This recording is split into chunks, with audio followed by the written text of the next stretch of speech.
Salut tout le monde et bienvenue dans cette nouvelle vidéo. Il fait beau, il fait chaud, il y a du soleil, c'est le moment idéal pour s'enfermer et regarder mes vidéos. Mettez vos plus beaux bermudas, vos débardeurs les plus funky et rejoignez-moi dans un petit top 5 sur les films de requins. Alors avant de commencer ce top 5, quelques petites mises en garde. Premièrement, la majorité des films dont je vais vous parler sont des séries B, voire des séries Z. Voire même des séries Z. Ne vous inquiétez pas si vous y côtoyez des mauvais acteurs et des effets spéciaux plus qu'approximatifs. Cela dit, il y a moyen de se marrer et des fois peut-être même un petit peu plus. Allez, c'est parti pour ce top 5. En numéro 5, l'attaque du requin à deux têtes. Je vous avais prévenu, des séries Z, vous allez en voir. Alors pourquoi ce film-là ? Pour être honnête, j'aurais pu en mettre d'autres dans le classement. J'aurais pu, il y en a des très sympas, mais quitte à commencer un classement, autant le commencer avec un putain de requin avec deux têtes. Alors pour le scénario, pas grand chose, vraiment pas grand chose. C'est l'histoire d'un groupe d'étudiants qui se retrouvent coincés sur une île. Et autour de cette île, il y a, vous l'aurez deviné selon le titre, un requin à deux têtes. Alors le film est complètement nawak, c'est pas étonnant avec ce concept. Au niveau des acteurs, c'est de la merde, on va pas se le cacher. On peut trouver la fille de Hulk Hogan, qui est aussi bon acteur que son père à deux cheveux sur le haut du crâne. Vous trouverez également le frère du héros de Sliders, qu'on a aussi vu dans Sliders dans la fin de la série, quand plus personne ne regardait que c'était devenu de la merde. Et franchement, c'est ridicule. Maintenant, le requin à deux têtes, le concept est tellement marrant et il fallait que je mette ce film dans le classement, j'étais obligé.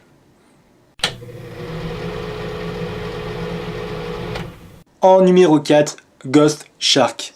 Alors là, encore une fois, une série B voire Z, mais le concept est vraiment fun pour le coup. C'est l'histoire d'un requin fantôme qui a la particularité de pouvoir attaquer de n'importe quel point d'eau.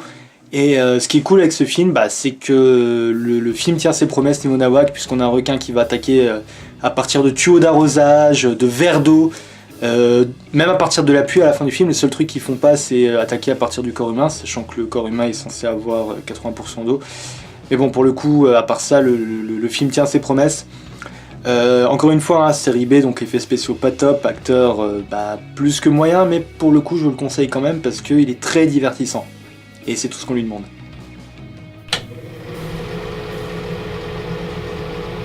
En numéro 3, Sharknado 2. Alors déjà un petit mot sur la série Sharknado. Je n'ai pas mis le 1 dans le classement, puisqu'en fait c'est un film que je trouve assez foireux, mis à part 2-3 scènes.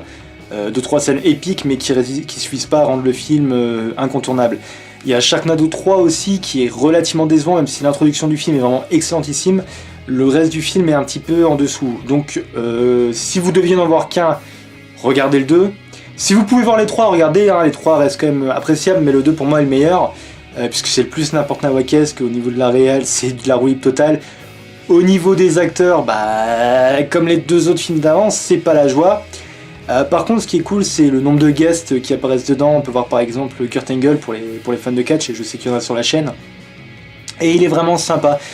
Pour l'histoire, c'est une tornade de requins qui attaque New York. Ce qui est un scénario, ma foi, un petit peu improbable. Mais bon, quoi qu'il en soit, le film est super fun. Franchement, encore une fois, c'est un film très divertissant. Et le petit truc qui est dans les Sharknado qui fait que j'accroche à cette série de films, c'est que la série a un héros récurrent qui est Finn, qui s'appelle Finn, qui est joué par... j'ai un blanc, mais c'est l'acteur qui jouait Zach dans Beverly Hills.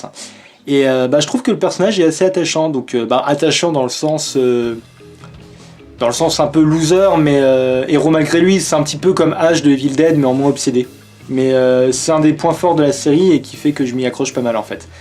Le 4e opus va arriver à la fin du mois.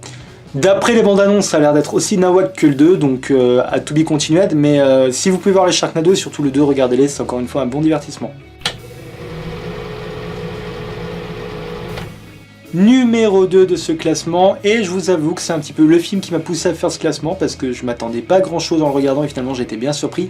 C'est Bait. Alors encore une fois une série B avec un scénario improbable puisque c'est un requin cette fois-ci qui se retrouve coincé dans un supermarché avec des survivants après qu'il y ait eu un tsunami. C'est un film australien. Alors effectivement le scénario, comme vous l'avez entendu, est très bizarre. Par contre, le gros avantage de ce film par rapport au film susnommé, c'est que de 1, les effets spéciaux ne sont pas mauvais, Et de deux, les personnages sont assez cool. Généralement, le point commun de beaucoup des films dont j'ai parlé, c'est que les personnages sont très clichés, et on peut à peu près deviner qui c'est qui va mourir ou qui c'est qui va survivre dès les premières minutes du film, mais là, pas du tout.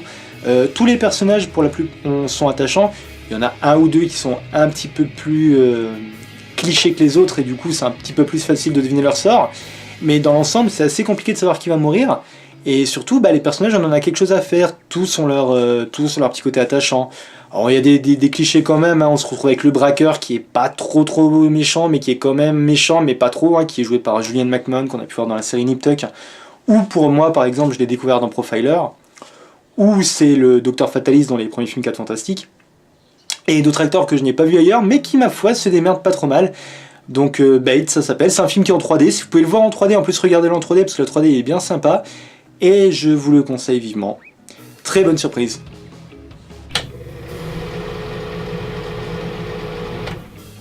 Et le numéro 1 de ce classement, le film de requin que je préfère, Peur Bleue.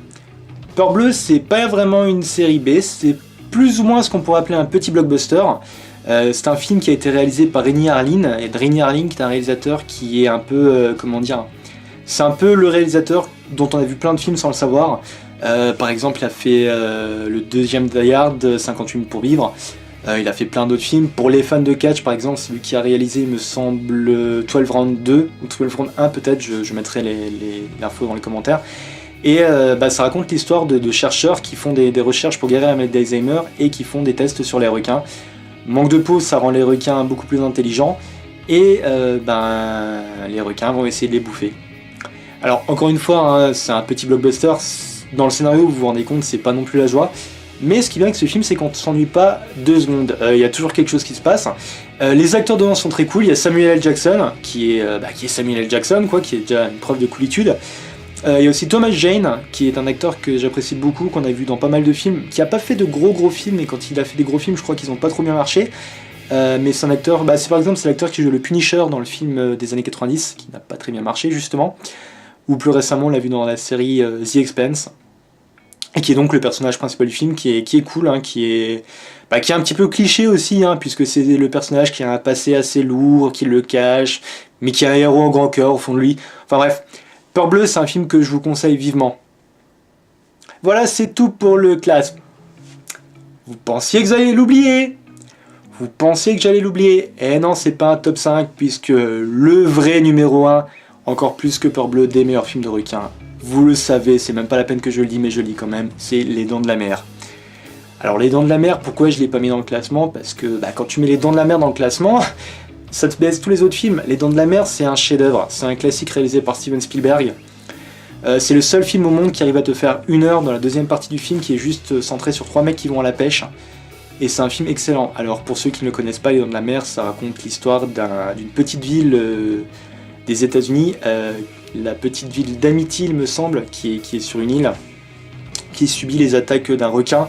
Et on va suivre l'histoire du shérif du village, le shérif Brody. Le shérif, je suis même pas sûr que c'est le terme, enfin bref, c'est le chef de la police locale qui va essayer d'empêcher le requin d'agir avec l'aide d'un océanologue et d'un pêcheur qui est un historique.